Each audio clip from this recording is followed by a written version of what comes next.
जिनको मिला धोखा, जिनके ऊपर हुए अत्याचार, जिन्होंने सब कुछ खोया, अब आई हैं एक साथ पॉकेट एफएम की कहानियों की वो शानदार लेडीज, जिन्होंने जीती अपने हक की लड़ाई और हासिल किया वो सब जो वो कभी खो चुकी थी। आइए जानते हैं उन सब की कहानियां। मेरे बैचलरेट पार्टी के दिन मैं बहुत खुश थी।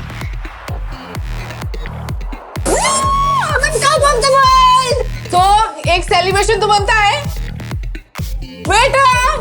पर शादी के एक दिन पहले मेरे साथ ऐसा घिनौना हादसा हुआ जिसे बताने में भी मुझे शर्म आती है।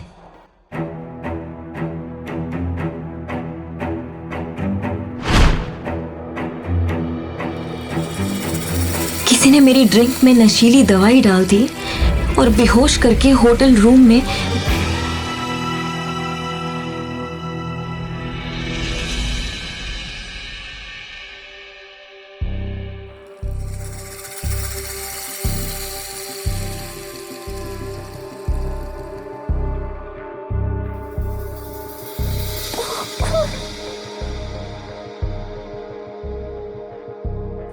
ऋषि के साथ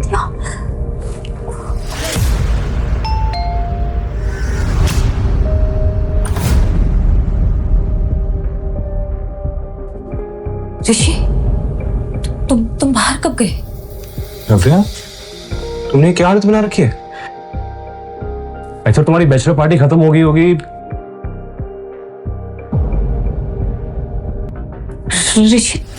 ऋषि मेरी बात सुनो।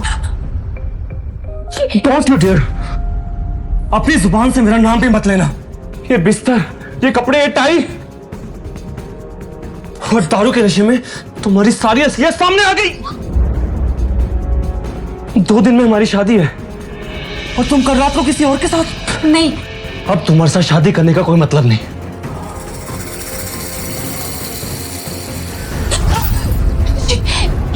ऋषि मेरी बात सुनो। ऋषि प्लीज मेरी बात सुनो।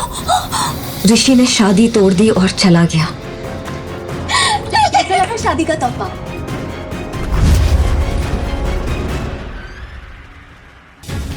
पर दूल्हा बदल गया। जो ड्रिंक मैंने कल रात पी थी उसमें नशीली दवाई उसी ने मिलाई थी। इतना बड़ा धोखा किया मेरे साथ कनिका। क्यों? क्योंकि मुझे ऋषि की साली नहीं, घर वाली बनना है। और बात रही तुम्हारी, तो तुम्हें तो मैं कभी खुश नहीं रहने दूंगी।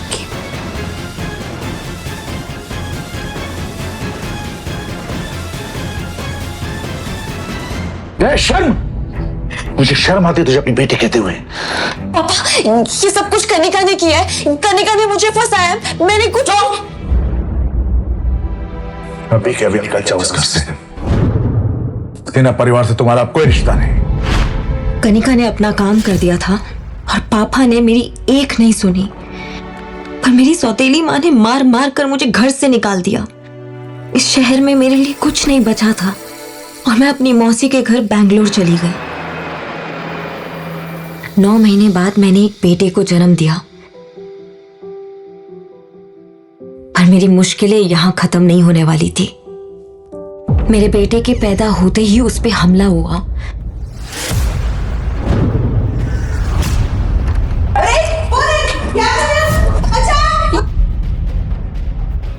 पर मौसी ने उसे बचा लिया।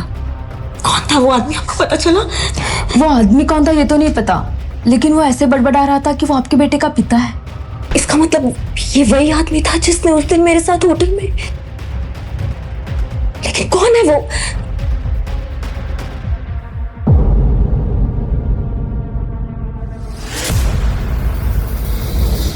धीरे धीरे समय बीतता गया और मेरा बेटा आरफ मेरी जान बन गया। मैंने उसे ही अपनी दुनिया मानकर फिर से एक नई शुरुआत की। मैं अपने अतीत को भुला चुकी थी और आरफ पर इसका साया भी पड़ने देना नहीं चाहती थी। मैंने एक एंटरटेनमेंट कंपनी में जॉब शुरू कर दी। तभी एक दिन मम्मा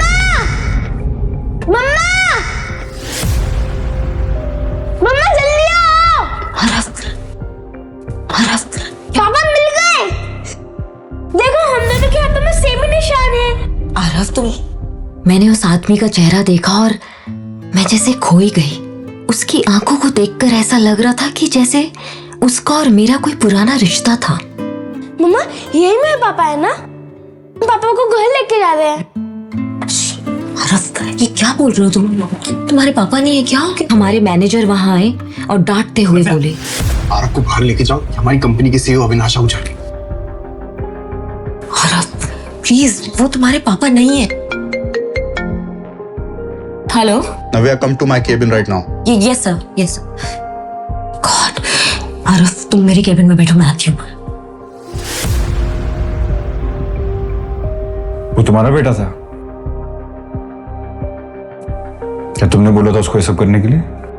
नो सर, मुझे तो पता भी नहीं था कि आप आने वाले हैं, और सच बताऊं तो मैंने इससे पहले आपको कभी देखा भी नहीं है। देखो, मैं आरव को नाराज नहीं करना चाहता। क्या हम परसों डिनर पर चल सकते हैं?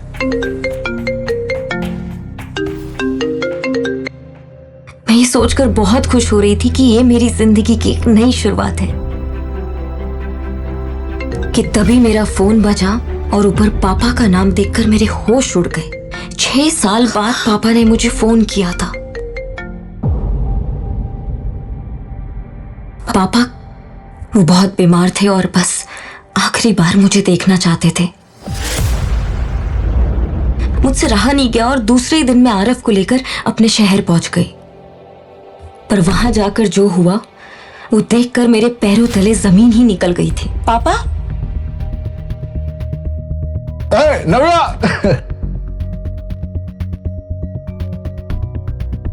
आपने तो कहा था आपकी तबीयत खराब है। अरे मैंने मजाक किया था। तुम्हारी सौतेली बहन कनिका की एंगेजमेंट है, इसलिए तुम्हें बुलाया। तो उसके साथ साथ तुम्हारे लिए भी एक तोहफा है, हैं? आओ आओ आओ, कौन? बैठो, हैव समथिंग। मैं 1 मिनट में आया। आज कनिका की एंगेजमेंट थी, पर जब मैंने उसके दूल्हे का चेहरा देखा तो मेरे होश ही उड़ गए। वो मेरे मंगेतर ऋषि से शादी कर रही थी। आखिरकार उसने ऋषि को फंसा लिया था। तभी कनिका ऋषि के साथ मेरे नजदीक आई और बोली, तुम्हें शर्म नहीं आई? हमारी एंगेजमेंट में अपने इस नाजायज बच्ची को लेकर आई हो? खबरदार कनिका, अगर मेरे आरफ के बारे में कुछ भी कहा तो वो नाजायज नहीं है। नाजायज नहीं तो किसी राजा महाराजा का खून है। मैंने तुमसे कहा था ना, मुझे उस रात का कुछ याद नहीं है। मुझे नहीं पता उस रात क्या हुआ था। मुझे किसी ने फंसाया था। तुम बोल तो ऐसे रही हो जैसे तुमसे ज्यादा पवित्र लड़की इस पूरी दुनिया में नहीं है। पता है ऋषि, मैंने सुना है कि बैंगलोर में अपना खुद का घर खरीदा है। अब सोचो कितने अमीर लड़के को फंसाया होगा इसने। नव्या, मैं तुम्हारी जिंदगी सुधारने की कोशिश कर रहा हूं और तुम्हारे तेवर है कि कभी नहीं होते। मैंने तुम्हारे रिश्ते की बात की है, तुमसे किसी को मिलवाना है। चलो आओ। मिस्टर अहलूवालिया,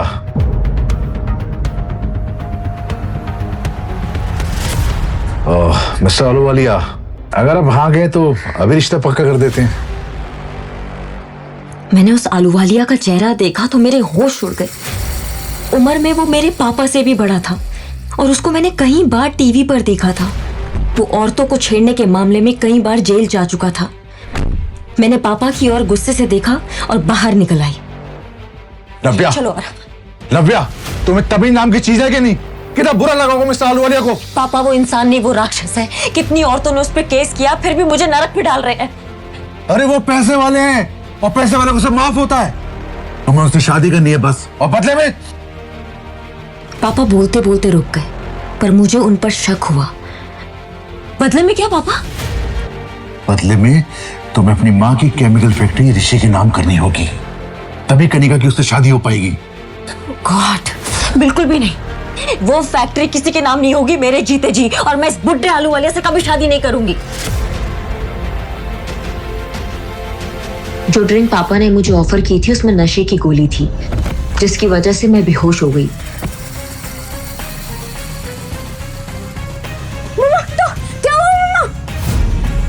मेरी आंख खुली तो मैं अस्पताल में थी और आरफ मेरे साथ नहीं था। आरफ, आरफ,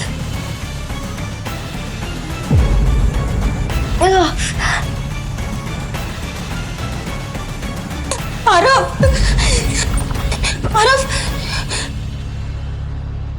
एक्सक्यूज मी, आपने मेरे बच्चे को देखा है क्या? छोड़ा।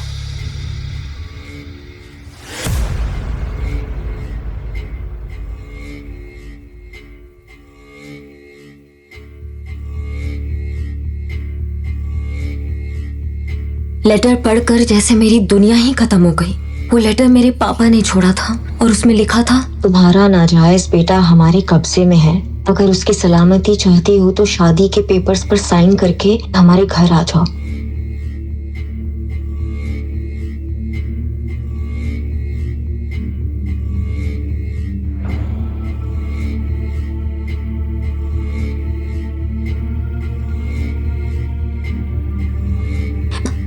मैंने हिम्मत जुटाई, पर मैं इस शहर में किसी को नहीं जानती थी। तभी मुझे अविनाश आहूजा का ख्याल आया और मैंने उसको फोन किया। हेलो हेलो, मैं नव्या बोल रही हूँ अविनाश जी, मुझे आपकी हेल्प की जरूरत है। मेरे बच्चे आरव, उसको किसने किडनैप कर लिया है, प्लीज मेरी हेल्प कीजिए, प्लीज प्लीज। नव्या, नव्या तुम बिल्कुल चिंता मत करो, और वो कुछ नहीं होगा। मैं अभी फ्लाइट लेकर रात तक वहां पहुंचता हूँ। Hello hello. मेरी आखिरी उम्मीद अविनाश भी इस वक्त इस शहर में नहीं था, पर मुझे किसी भी हाल में मेरे बेटे आरव को बचाना था।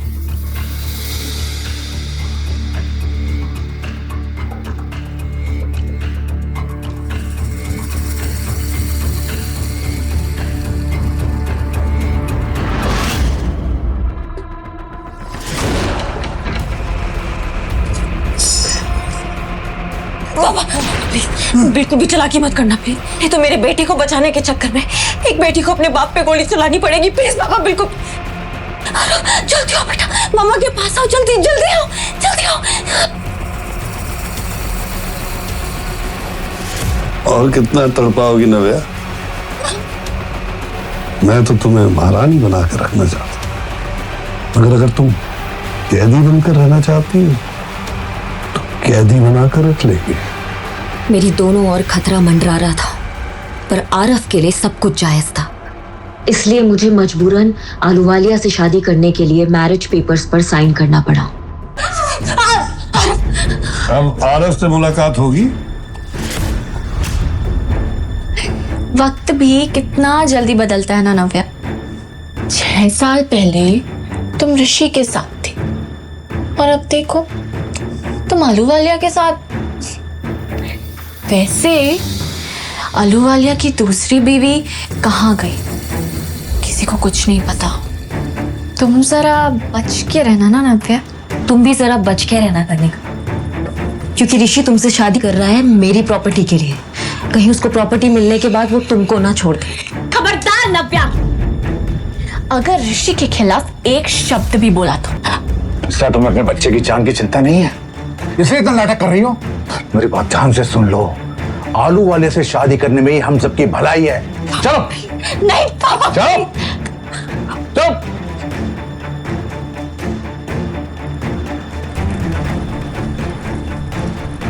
सब लोग मेरी बर्बादी का तमाशा देख रहे थे और कनिका ऋषि का हाथ पकड़े हंस रही थी। मेरे अंदर लड़ने की ताकत नहीं थी।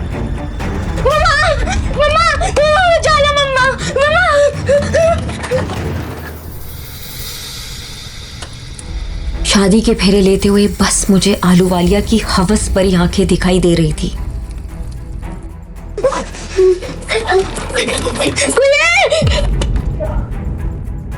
मैं रोते हुए शादी का आखिरी फेरा ले रही थी कि तभी मम्मा! आरव!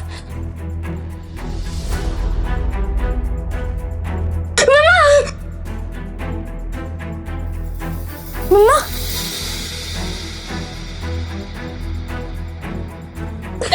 तू ठीक है ना? हाँ? मम्मा, अब आपको शादी करने की जरूरत नहीं है। मुझे ये शादी नहीं करनी। ये क्या नाटक है नव्या? तुम्हारे बेटे को तुम जिंदा देखना चाहती हो या नहीं? बहुत हो गया, अब मैं आपसे बिल्कुल नहीं डरने वाली पापा, और मेरे बेटे को कोई छू भी नहीं सकता है। आरव, जल्दी आओ। सब देख रहे हैं नव्या, लोग देख रहे हैं। अभी भी समझ जाओ, उन्हें बहुत भारी पड़ेगा। पहले तो मेरे बच्चे को किडनैप किया, फिर मेरी जबरदस्ती शादी करवा रहे हो, और अब अच्छा बनने का ढोंग कर रहे हो पापा। इतनी बड़ी बेइज्जती। Mister Sinha, the deal is off. Vishal Walia, mister Ahluwalia, Vishal Walia. अरे बाप हूं तेरा, मेरी जिंदगी बनाने जा रहा था। बाप नहीं हैवान है आप, जो मेरी शादी इतने घटिया इंसान से करवाने जा रहे थे आप। अगर मैं हैवान हूं ना तो तुम मेरे को दूध में धूली नहीं हो। आप ठीक कह रहे पापा, मुझे तो इससे अपनी सौतेली बहन कहते हुए भी शर्म आ रही है। आपने इतना अच्छा रिश्ता ढूंढा था और इसके तेवर तो देखो। तू और तेरा बच्चा मेरे हाथों से बचोगे नहीं। अगर किसी ने उस बच्चे को हाथ भी लगाया तो मुझसे बुरा कोई नहीं होगा।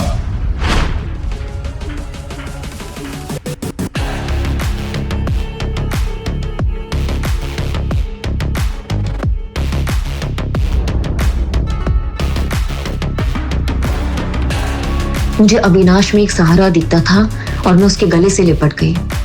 पर तभी मुझे एक जानी पहचानी सी खुशबू आई। ये उसका स्पेशल परफ्यूम है। पर जैसे मुझे इस खुशबू के बारे में याद आया, मेरे पैरों तले से जमीन ही निकल गई। ये खुशबू बिल्कुल वैसी ही थी।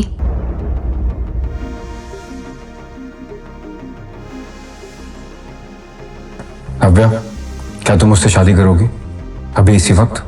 आगे क्या होगा?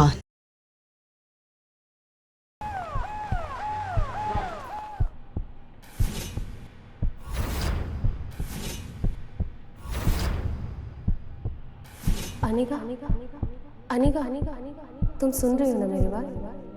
तुम माँ बनने वाली हो अनिका। डॉक्टर की ये शब्द सुनते ही अनिका समझ नहीं पा रही थी कि वो आखिर प्रेग्नेंट कैसे हो सकती है। अभी तो उसकी शादी को 24 घंटे भी पूरे नहीं हुए थे। मिस्टर गौतम गुलेरिया, मैं समझ सकती हूँ कि आप दोनों इस वक्त परेशान होंगे, मगर आप लोग कोई भी फैसला ले उससे पहले मैं एक बात बता दूँ, प्रेगनेंसी 4 महीने पार हो चुकी है। So abortion is out of question.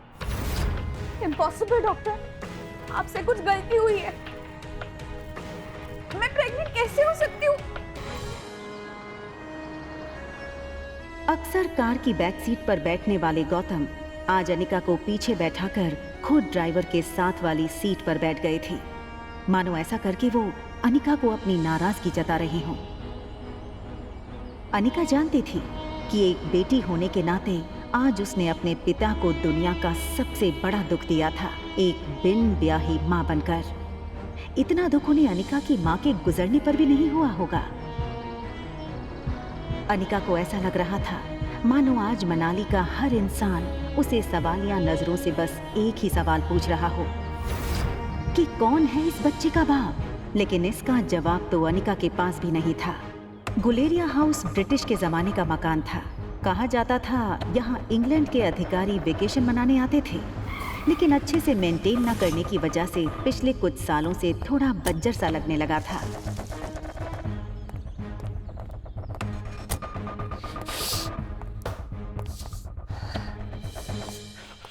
Anika कमजोर शरीर और भारी कदमों से गौतम के पीछे पीछे घर में दाखिल हुई।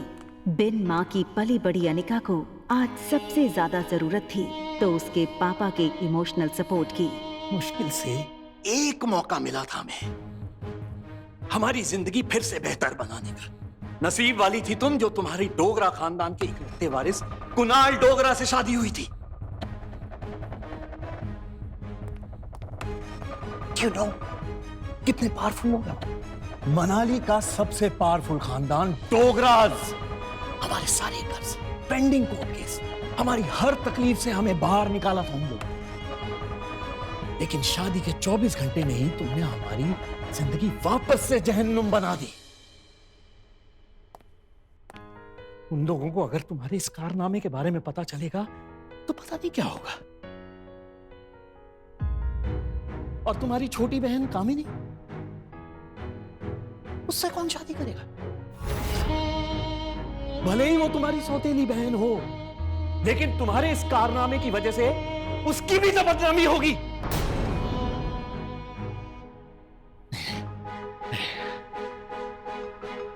जब तक ये मामला खत्म नहीं हो जाता मैं कामिनी को और तुम्हारी मां मनीषा उसके भाई के घर भेज दूंगा। लेकिन आज नहीं तो कल सबको पता चल ही जाएगा। काश तुम भी अपनी माँ के साथ ही। अनिका वो सुन चुकी थी जो गौतम कहते कहते रुक गया था। अगले दिन सुबह गौतम ने घर में लगे सारे सीसीटीवी के पिछले 5 महीने की फुटेज को खंगाला और बारीकी से देखने के बाद वो हैरान रह गया था कि पिछले 5 महीनों से छोटी मोटी बीमारी के चलते अनिका घर के बाहर कहीं गई ही नहीं थी। ये देखकर गौतम का गुस्सा अब आश्चर्य में बदल गया। उसे इतना तो समझ आ गया था कि कहीं कुछ तो गड़बड़ थी। जल्द ही अनिका की देखभाल के लिए एक नर्स रखी गई। लगातार देखभाल और दवाइयों से अनिका की सेहत में काफी सुधार आया।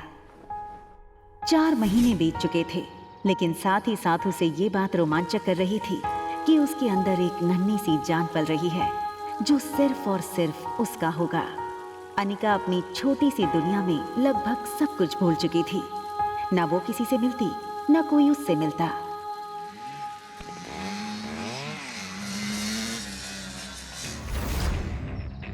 अनिका ने जैसे ही लड़की को देखा, उसकी धड़कन मानो डर और टेंशन से तेज हो गई। ये लड़का और कोई नहीं बल्कि अनिका का पति कुणाल डोगरा था।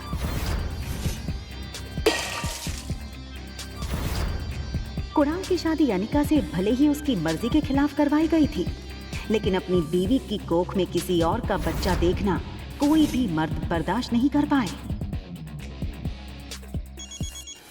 कुणाल शादी के मंडप से सीधे दिल्ली अपने कॉलेज की पढ़ाई करने चला गया था और वहीं पहुंचकर शादी के दूसरे दिन उसे अनिका की प्रेगनेंसी की खबर मिली थी।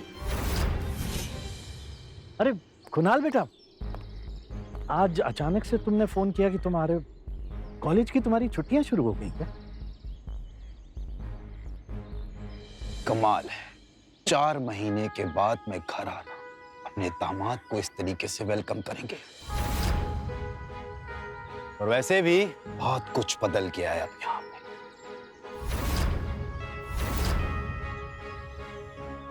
आओ बेटा, अंदर चलकर बात कर। देखो कुणाल, अगर तुम इस शादी को तोड़ना चाहते हो तो मैं समझ सकता हूं। तुम समझ सकते, लेकिन ये बात मेरे दादाजी नहीं समझ सकते। जबरदस्ती इसी से मेरी शादी करा दी। जब जब इसको देखता हूं ना, ऐसा लगता है एक ऐसे गुनाहों की सजा मिल रही है जो गुनाह मैंने कभी किए ही नहीं। देखो इस बेशरम को कैसे खड़ी है। मैं इस शादी को नहीं मानती। ये सुनकर कुणाल और गौतम दोनों ही शॉक थे। देखो बेटा, इस वक्त अनिका की तबीयत ठीक नहीं है, इसकी बातों पर ध्यान मत दो। और रहा सवाल इस बच्चे का, तो उसके पैदा होते ही उसे अनिका से हमेशा के लिए दूर कर दिया जाएगा, मेरा यकीन कर।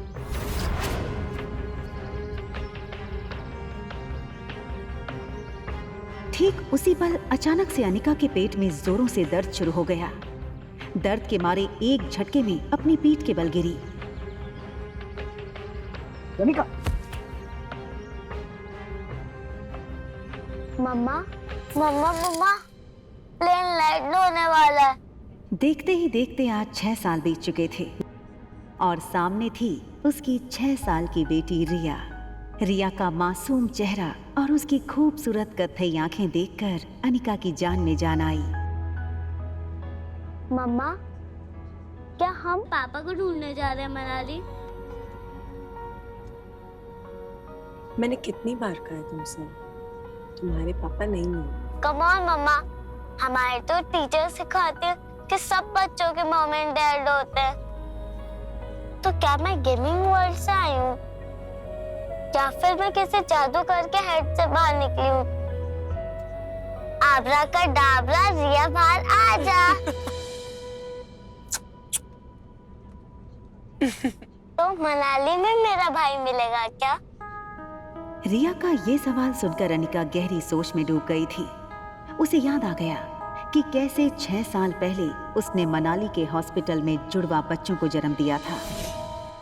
अनिका के पापा गौतम की कदकाठी के एक आदमी ने उससे उसके दोनों बच्चों को छीनने की कोशिश की थी। कमजोर अनिका ने बड़ी हिम्मत से उस आदमी को रोकने की कोशिश की और उसका सामना कर रिया को तो बचा लिया, मगर अफसोस कि वो अपने बेटे को नहीं बचा पाई और वो आदमी अंधेरे में उसके बेटे को लेकर भाग गया था। और इसी वजह से अनिका की मौसी उसे बचाकर बेंगलुरु ले आई थी, जहां अनिका का इलाज भी हुआ था।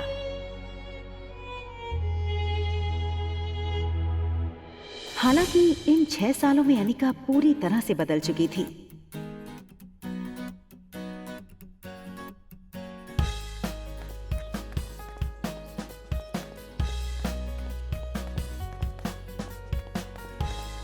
हार्मोनल इम्बैलेंस की वजह से फूला हुआ उसका शरीर अब एकदम ही से नॉर्मल हो चुका था।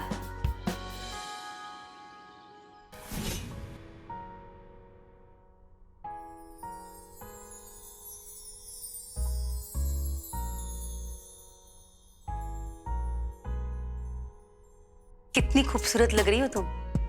मनाली में तो लोगों के होश उड़ जाएंगे।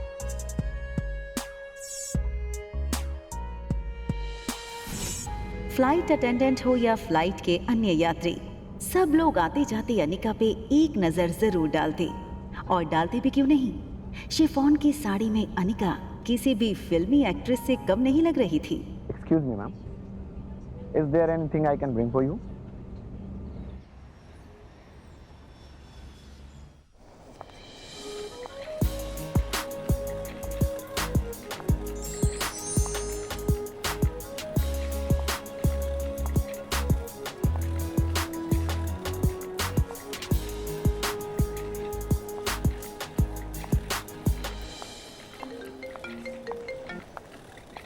हेलो पा। कुणाल तुम्हें लेने एयरपोर्ट आ रहा है, तुम उसके साथ सीधा घर आना। यहाँ पहुँचते ही तुम्हें 2 पेपर्स पे साइन करना है, एक डिवोर्स पेपर और दूसरा वो। इतना कहकर गौतम अटक गया और फिर कुछ सोचकर उसने आगे कहा, खैर तुम घर आओ, यहाँ पहुँचते ही मैं तुम्हें सब समझाता हूँ।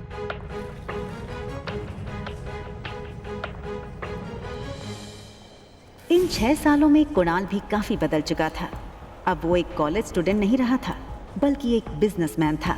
आज तक इस दुनिया में किसी भी इंसान को अपने डिवोर्स पे इतनी खुशी नहीं हुई होती जितनी खुशी मुझे हो रही है आज। कैसे भी करके आज अपने डिवोर्स पेपर पे साइन करवा लूंगा। आप फिक्र मत कीजिए सर, आज मैं सुबह सुबह माता के दर्शन करके निकला हूँ और मैंने भगवान से प्रार्थना की है कि आज आपकी हर मनोकामना पूरी। आप चिंता मत कीजिए, आज आपके पेपर साइन हो ही जाएंगे। अच्छा सुन, जब जब मैं उसको देखता हूं ना, मेरा मूड ऑफ हो जाता है। आज मेरा मूड अच्छा है और दिन भी, तो अपना मूड ऑफ नहीं करना चाहता हूं मैं। एक काम करता हूं, घूम के खड़ा हो जाता हूं। भले उसने तुझे नहीं देखा है, तेरे हाथ में जब ये बोर्ड देखेगी तो तेरे पास खुद ब खुद चली आएगी। सीधा कर ले बोर्ड को।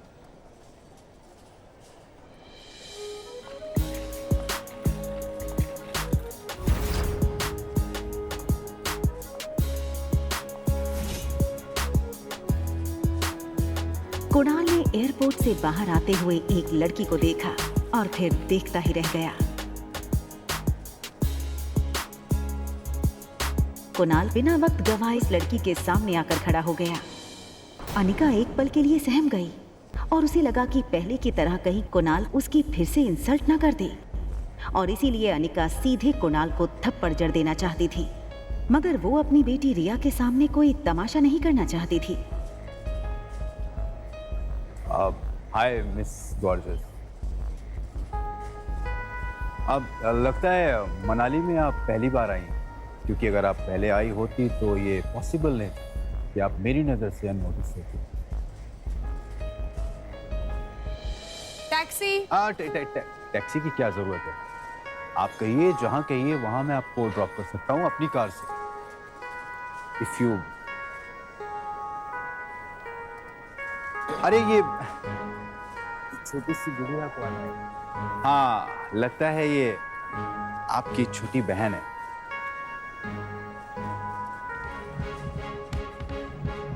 टैक्सी।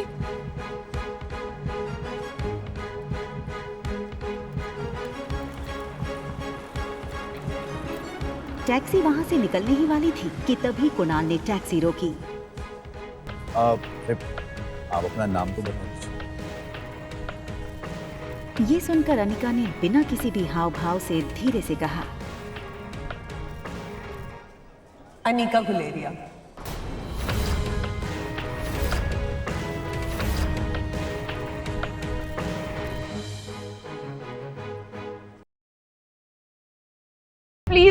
पेट में तुम्हारे ही पति का बच्चा है, मुझे मत मारो दीदी। गायत्री बहू, तुम नीचे जमीन पे क्यों पड़ी हो? कुछ नहीं होगा तुम्हें, डोंट वरी। आराम से गायत्री बहू। हिमा जी गायत्री को बहू क्यों बोल रही है? रुद्र मैं तुम्हारी बीवी हूँ, तो तुम्हारी माँ गायत्री को इस घर की बहू क्यों बोल रही है? प्लीज बताओ मुझे, ये क्या हो रहा है? उससे क्या पूछ रही हूँ, मैं बताती हूँ। क्योंकि तुम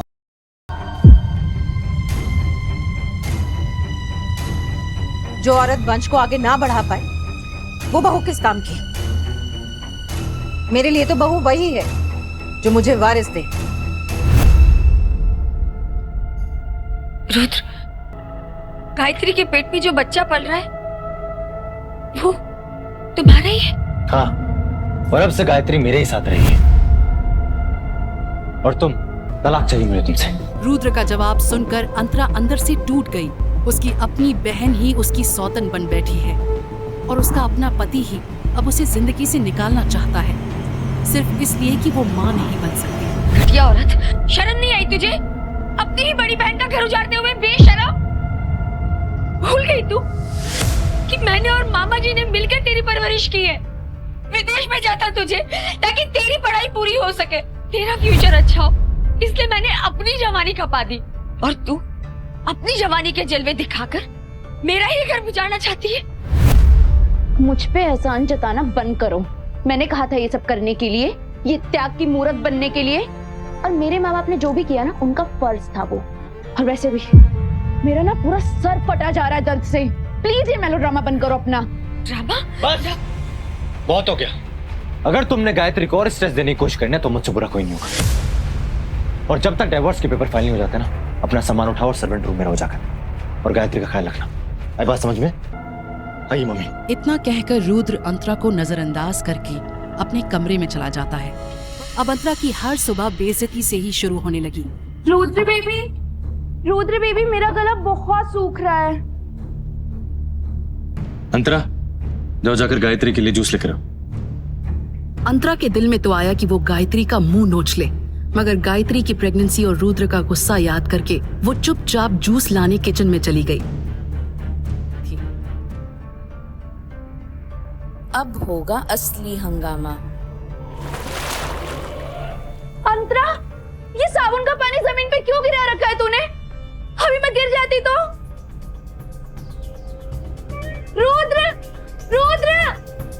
रुद्र देखो ना। रुद्र दौड़ता हुआ आया और साथ में उसकी माँ भी थी। ये मुझे गिरा के हमारे बच्चे को नुकसान पहुंचाना चाहती है। रुद्र, ये पानी मैंने नहीं गिराया है। चुप कर, जुबान लड़ाती है। माँ। एक पल के लिए अंतरा को लगता है कि चाहे कुछ भी हो जाए, रुद्र उसे घर से बाहर नहीं निकालेगा। दफा हो जाओ मेरे घर से। प्लीज मैं कहाँ जाऊंगी रुद्र? प्लीज मेरे साथ ऐसे मत करो। मैं तुम्हारी बीवी हूँ रुद्र, प्लीज ऐसे मत करो मेरे साथ। तुम जैसे रखोगी मैं वैसे रह लूंगी। मुझे घर से मत निकालो please please please please please please please please please मुझे दवा ना डालो। मैं कहाँ जाऊंगी?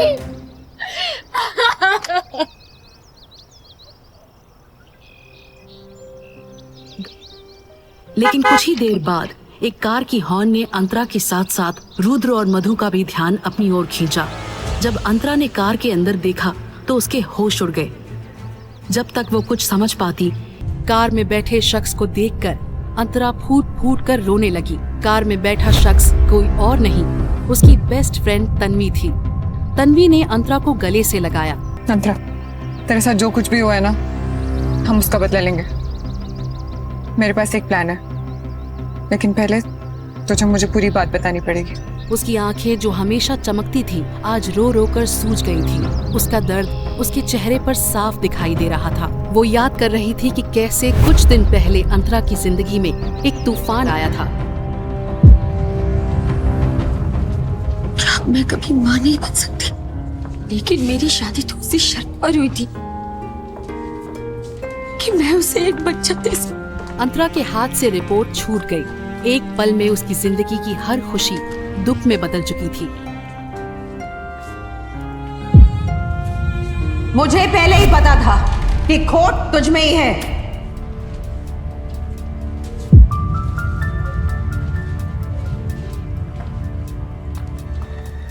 अंतरा के ऊपर बिजली गिर गई।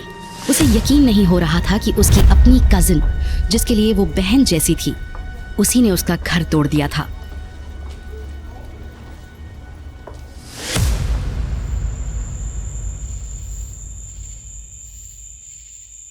तो चाहे मुझे कुछ पता है या नहीं पता है, हॉस्पिटल स्टाफ वालों ने मुझे सब बता दिया है। तेरे ससुराल वाले आखिर अपने आप को समझते क्या है? हाँ, चल अभी पुलिस स्टेशन चलते हैं। किस्मत का लिखा कोई नहीं बदल सकता तन्वी। मैंने तुझे पहले ही समझाया था, तो रुद्र ठीक नहीं है तेरे लिए। शायद इसलिए मेरी ये हालत हुई है। तन्वी, तू हमेशा मुझसे कहती थी ना कि एक ड्रिंक मार और सारे गम भूल जा। आज मैं सारे गम भूल जाना चाहती हूँ। चल फिर।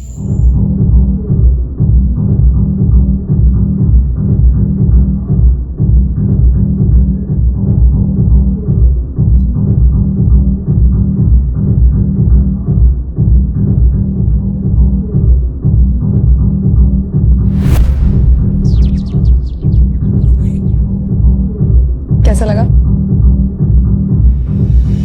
दीदी प्लीज प्लीज, मेरे पेट में तुम्हारे ही पति का बच्चा है, मुझे मत मारो दीदी। तलाक चाहिए मुझे तुमसे।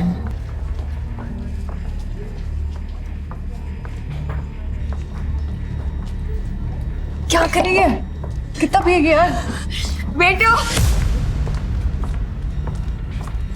वेटर,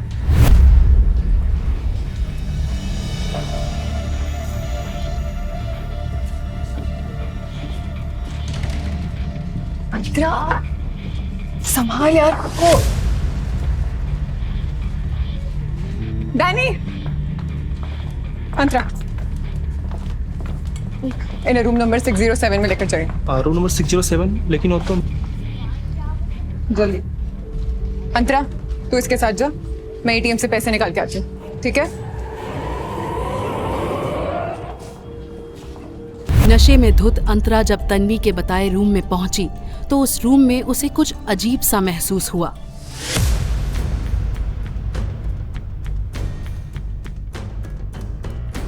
जैसे कि कोई परछाई उसके करीब आ रही हो।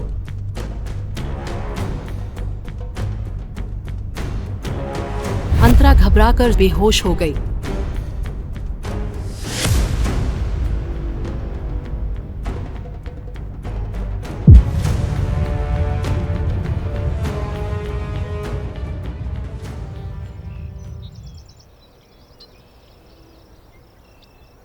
सुबह जब अंतरा की नींद खुली तो उसका सर चकराने लगा। कल रात अंतरा ने कुछ ज्यादा ही ड्रिंक कर ली थी, इसलिए होटल के कमरे में घुसने के बाद उसके साथ क्या हुआ उसे कुछ भी याद नहीं आ रहा था। वो चादर हटाकर बेड से जैसे ही उठने गई, उसे पेट के पास कुछ भारीपन महसूस हुआ। अपना फूला हुआ पेट देखकर अंतरा का टेंशन बढ़ने लगा। बौखलाती हुई वो जैसे ही आईने के पास गई, उसके होश उड़ गए। उसके कंधे और पीठ पर निशान था। बीती रात नशे में धुत अंतरा के साथ कुछ ऐसा हुआ जिसकी हम सब बुरे से बुरे सपने में भी कल्पना नहीं कर सकते। ये मेरा पेट, ये तो फूल कैसे गया है? मेरे कंधे पर ये निशान। बीती रात क्या हुआ, मुझे कुछ याद क्यों नहीं आ रहा है? आखिर एक रात में अंतरा प्रेग्नेंट कैसे हो गई थी? क्या हुआ था बीती रात अंतरा के साथ? क्या मतलब है अंतरा के कंधे पर बनी उस निशान का? क्या तन्वी भी इस सब में शामिल है? अंतरा ने अपने दिमाग पर बहुत जोर डाला, लेकिन उसे बीती रात के बारे में कुछ भी याद नहीं आ रहा था। उसने जब अपना फोन चेक किया तो उसे पता चला कि उसमें तन्वी के 45 मिस्ड कॉल्स थे और इतने में उसका फोन दोबारा बजा। अंतरा कहाँ है तू? मैं कल रात से तुझे ढूंढ जा रही हूँ। मैं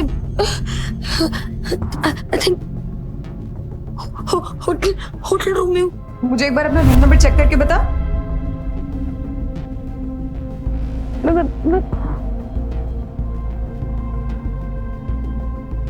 607। रूम नंबर 607 का नाम सुनते ही तन्वी ने चैन की सांस ली। अच्छा ठीक है। और फटाफट अंतरा के पास पहुंची।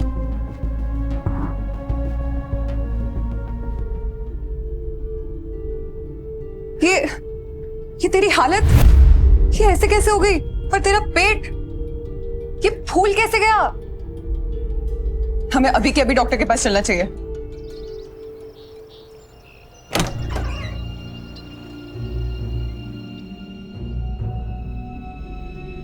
रिपोर्ट्स आ गई हैं, आप 7 महीने प्रेग्नेंट हैं। जहां एक तरफ अंतरा हैरान थी कि वो अचानक 7 महीने प्रेग्नेंट कैसे हो गई, वो भी किसी के छुए बिना, वहीं दूसरी तरफ अंतरा की प्रेगनेंसी कंफर्म होते ही तन्वी बहुत खुश थी। प्लीज मुझे बताओ तन्वी, बीती रात मेरे साथ क्या हुआ था? मैं तुझे सब कुछ बताऊंगी अंतरा, लेकिन मेरी एक शर्त है। कौन सी शर्त? तन्वी की शर्त सुनते ही अंतरा ने कहा, ये तू क्या कह रही है तन्वी? तू भले मुझे बीती रात के सच के बारे में ना बताए, लेकिन मैं तेरी ये शर्त नहीं मान सकती। आखिर क्या शर्त थी तन्वी की? क्या अंतरा को बीती रात का सच पता चल पाएगा?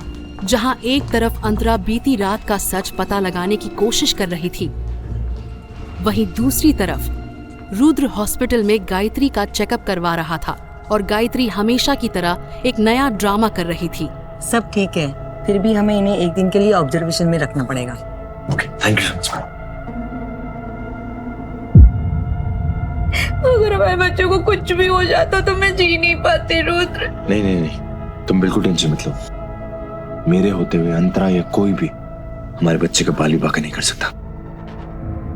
तो तुम्हें बिल्कुल टेंशन लेने की जरूरत नहीं है, मैं हूं ना तुम्हारे साथ। और तुम अपना ख्याल रखो, मैं तुम्हारे लिए जूस लेकर आता हूं। ओके?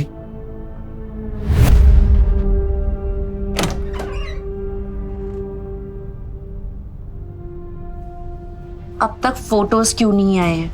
अरे मैडम, बिना लड़की के फोटो कहाँ से भेजूं? हम लोग रात भर लड़की को ढूंढते रहे, लेकिन लड़की कहीं नहीं मिली। मेरी अंतरा गायब कहाँ हो गई? एक बार बस इसका पता चल जाए, फिर तो मैं उसका वो हाल करूंगी कि। इस बीच अंतरा के मोबाइल पर एक मैसेज आया। रूम नंबर 602 में 10 लोग हैं जो तुम्हारे साथ कुछ गलत करना चाहते हैं और उन्हें गायत्री ने भेजा है। What? लेकिन तुम कौन हो और ये सब कैसे जानते हो?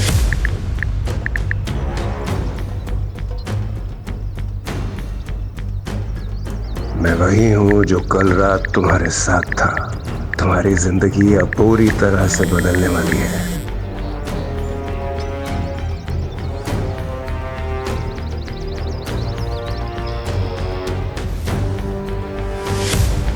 क्या तुम ये भी जानते हो कि मेरे साथ कल रात क्या हुआ और मैं एक रात में ही 7 महीने प्रेग्नेंट कैसे हो गई?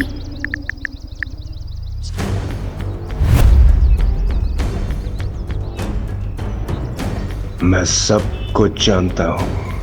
मैंने कल रात जो तुमसे कहा था कि अगर तुम उसके लिए तैयार हो तो मुझे कॉल करो। आराम से सोचो, फैसला तुम्हारा है।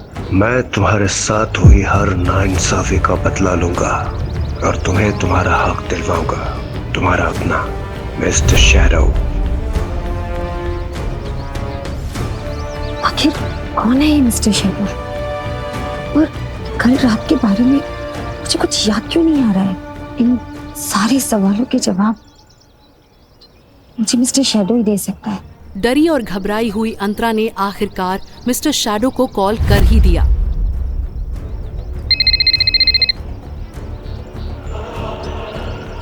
हेलो अंतरा, मुझे पता था तुम कॉल जरूर करोगी।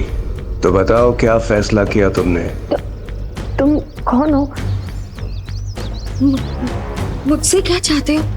मेरे साथ जो कुछ भी हुआ उसका बदला तुम क्यों लेना चाहते हो? अंतरा, मैं तुम्हारा दोस्त हूँ या फिर दुश्मन, ये तो वक्त ही बताएगा। लेकिन एक बात याद रखना, फिलहाल तुम्हारा हर दुश्मन मेरा भी दुश्मन है। जब तक मैं तुम्हारे साथ हुई नाइंसाफी का बदला नहीं ले लेता। आखिर कौन है मिस्टर शैडो? और क्या चाहता है अंतरा से? मिस्टर शैडो अंतरा के साथ हुई नाइंसाफी का बदला क्यों लेना चाहता है? आखिर क्या हुआ था उस रात अंतरा के साथ? अंतरा एक ही दिन में 7 महीने प्रेग्नेंट कैसे हो गई? क्या मतलब है अंतरा के कंधे पर बने उस निशान का? क्या तन्वी भी इस सब में शामिल है? और क्या शर्त रखी थी उसने अंतरा के सामने? आगे क्या होने वाला है अंतरा की जिंदगी में? आज अनिका 6 साल बाद बेंगलोर से मनाली लौट रही थी। फ्लाइट के पैसेंजर्स हों या फ्लाइट का स्टाफ, सभी उसकी खूबसूरती की ओर आकर्षित हो रहे थे। क्या कर रहे हो? सॉरी सर, देख के दो। Sorry sir, sorry. अनिका देश की सबसे बड़ी न्यूरोसर्जन डॉक्टर अमृता के नाम से मशहूर हो गई थी। आज 6 सालों बाद अनिका उर्फ डॉक्टर अमृता मनाली एयरपोर्ट में जैसे ही लैंड हुई, उसके पापा गौतम का उसे फोन आया। हेलो पा, कुणाल तुमको लेने एयरपोर्ट आ रहा है। फौरन घर आ जाओ, उसके बाद तुमको 2 पेपर साइन करने हैं, एक डिवोर्स के और एक का। तुम घर आओ, फिर मैं पूरी बात बताता हूँ। दूसरे पेपर में ऐसा क्या है जो गौतम कहते कहते रुक गया? क्या कोई बात है जो वो अनिका से छुपा रहा है? मैं चाहता हूँ कि तुम इन 2 पेपर्स पर साइन कर दो। पर मैं यहाँ तो सिर्फ डिवोर्स पेपर्स पर साइन करने आई हूँ। ये दूसरा पेपर? तुम्हारी नई मम्मी और मैं चाहते हैं कि तुम्हारे डिवोर्स के बाद कामिनी और कुणाल की शादी हो जाए। और कुणाल को भी शादी से कोई एतराज नहीं है, और कामिनी तो उसे पहले से ही पसंद करती है। लेकिन कुणाल के दादाजी ये चाहते हैं कि वो तुम्हारी माँ के गुजरने के बाद जो फार्मा कंपनी तुम्हारे नाम पर हो गई थी, मैं चाहता हूं कि वो तुम शादी के तोहफे के रूप में अपनी बहन को कंपनी दे दो। मैंने पेपर्स रेडी कर लिए, बस तुमको साइन करना है। अनिका ये सुनकर कुछ देर गौतम की ओर देखती रही।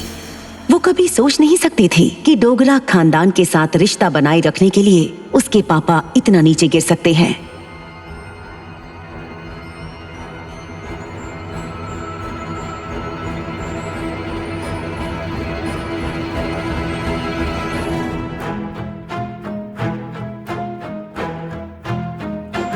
अपना कहने के लिए इस दुनिया में इस कंपनी के अलावा मेरे पास और कुछ नहीं है।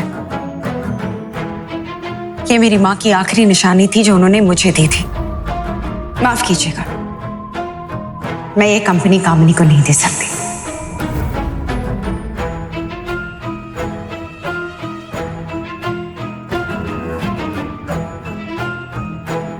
रुको, तुम क्यों हम सब की जिंदगी बर्बाद करने पे तुली हो? पहले ही बिन ब्याही माँ बनके तुमने समाज में हमारी इज्जत उछाल दी है। वो कम था जब अपनी छोटी बहन की जिंदगी बर्बाद करने चली हो?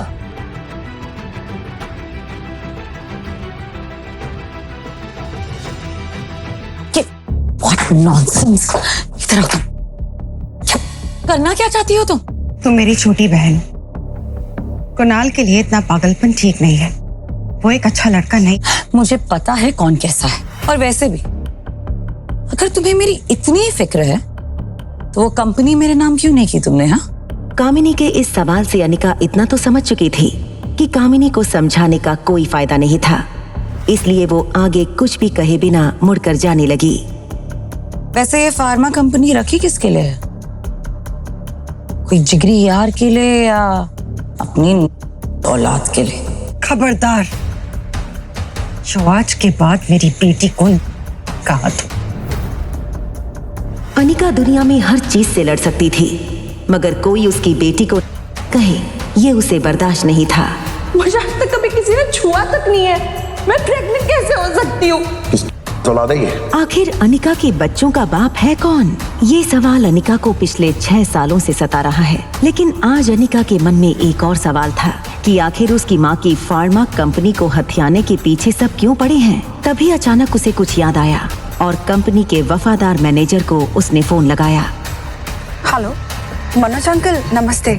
अनिका बेटी, कैसी हो? इतने सालों के बाद कंपनी की मालकिन ने अपने इस मुलाजिम को याद किया। कंपनी की मालकिन तो मैं सिर्फ कागज पर हूँ, कंपनी के असली मालिक तो आप हैं। अच्छा अंकल, मुझे ये पूछना था कि कंपनी ठीक तो चल रही है ना? बेटा बस यूं समझ लो, डूबती हुई नाव में छेद को पकड़कर बैठा हूँ। फिर भी सालाना 4-5 लाख का प्रॉफिट हो जाता है, जो मैं गौतम जी को भिजवा देता हूँ।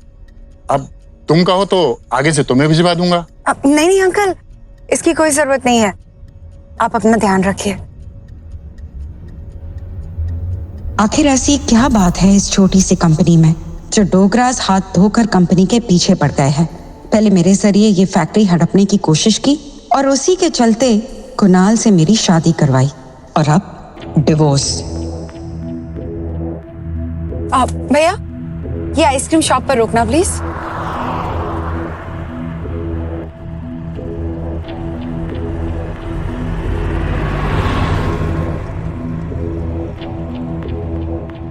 वो अंदर आ चुके हैं। अनिका की कार को रोहित के सिक्योरिटी हेड ने रुकने का इशारा किया। ये देखकर अनिका हैरान हो गई।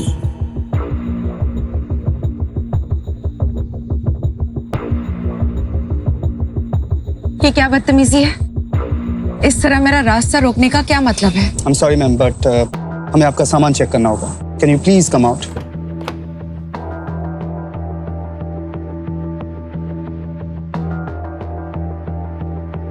अनिका को समझ नहीं आ रहा था कि उसके सामान की तलाशी क्यों ली जा रही है।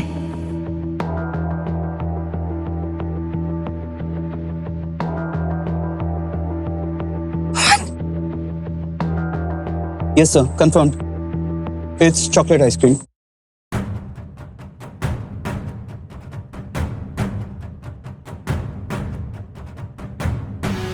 रोहित को सामने आता देख अनिका अचंभित हो गई। अनिका ने रोहित की फोटो देखी थी, इसलिए वो उसे तुरंत पहचान गई। What nonsense is this? You can't do this with me. I'll call the cops right away. Very good. पहले चोरी करो और उसके बाद खुद ही पुलिस को बुलाओ। परफेक्ट। चोरी? मेरे और मेरे बेटे से दूर रहो। ये क्या बकवास कर रहे हो तुम? जस्ट बिकॉज तुम इस आलिशान होटल के मालिक हो डजंट मीन कि तुम अपने गेस्ट के साथ क्यों बदतमीजी करोगे। I can sue you in the court mister Rohit Marwah. I knew it.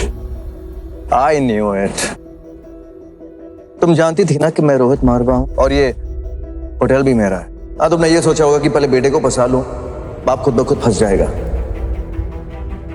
मैं अपने बेटे के लिए कोई सौतेली मां नहीं रखना चाहता हूं। So get that in your head. मेरे बेटे से दूर रहना, understand that?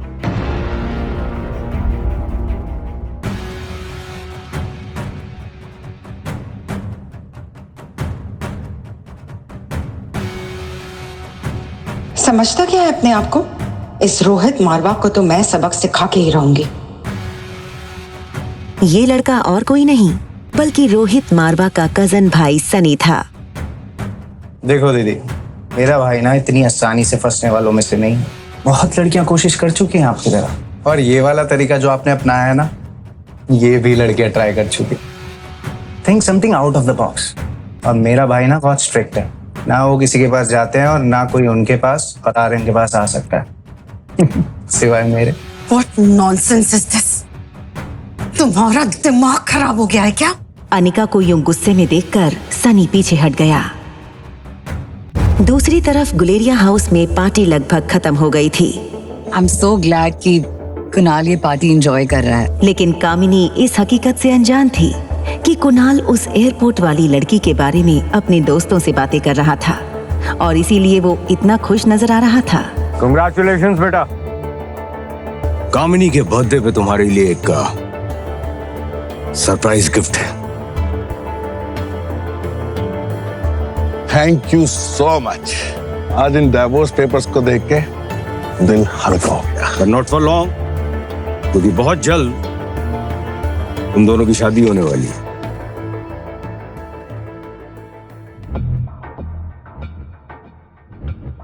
ये क्या है? ये तो सिर्फ डाइवोर्स पेपर है। जब तक अनिका फार्मा कंपनी के पेपर्स पे साइन नहीं कर देती, तब तक ना मैं शादी करूंगा और ना ही मेरी फैमिली करवाएगी। चलो पार्टीज ओवर। कुणाल, कुणाल, एक तरफ गुलेरियास के लिए अनिका से फार्मा कंपनी के पेपर्स पर साइन न करवा पाना थी उनके लिए बहुत बड़ी हार, तो दूसरी तरफ रोहित की बदतमीजी के कारण अनिका के सर पर गुस्सा था सवार। अनिका ने होटल बदलने का मन बना लिया था, लेकिन जैसे ही उसने रिया का मासूम चेहरा देखा, उसका गुस्सा 1 सेकंड में शांत हो गया। अनिका ने प्यार से जैसे ही रिया का माथा चूमा, उसके फोन पर एक नोटिफिकेशन आया। अनिका ने मोबाइल चेक किया तो देखा कि उसके डॉक्टर अमृता नाम वाले मेल बॉक्स में रोहित मारवा का मैसेज आया था। Want to meet you urgently? एक पेशेंट है जिसके दिमाग का ऑपरेशन करना है, जो सिर्फ आप कर सकती है डॉक्टर अमृता। उसने तेज उंगलियों से मैसेज टाइप करके बिना सोचे 1 सेकंड में बटन दबा दिया। दिमाग का इलाज पहले खुद आपको करवाना चाहिए। वहाँ रोहित डॉक्टर अमृता का मैसेज पढ़कर शॉक हो गया। रोहित को समझ नहीं आया कि डॉक्टर अमृता जैसी बड़ी न्यूरो सर्जन उसे ऐसे क्यों कह रही थी। रोहित ने अपनी कंपनी के आईटी हेड सैम को फोन लगाया। Yes sir. हेलो सैम, मेरा ऑफिशियल अकाउंट चेक करना, तो उसमें डॉक्टर अमृता का मेल आया है। पता करो कि उस मेल की लोकेशन क्या है। सर एक्चुअली कोई भी नेटवर्क प्रोवाइडर अपने क्लाइंट की लोकेशन डिस्क्लोज नहीं करेगा सर, इट्स इलीगल। ओके।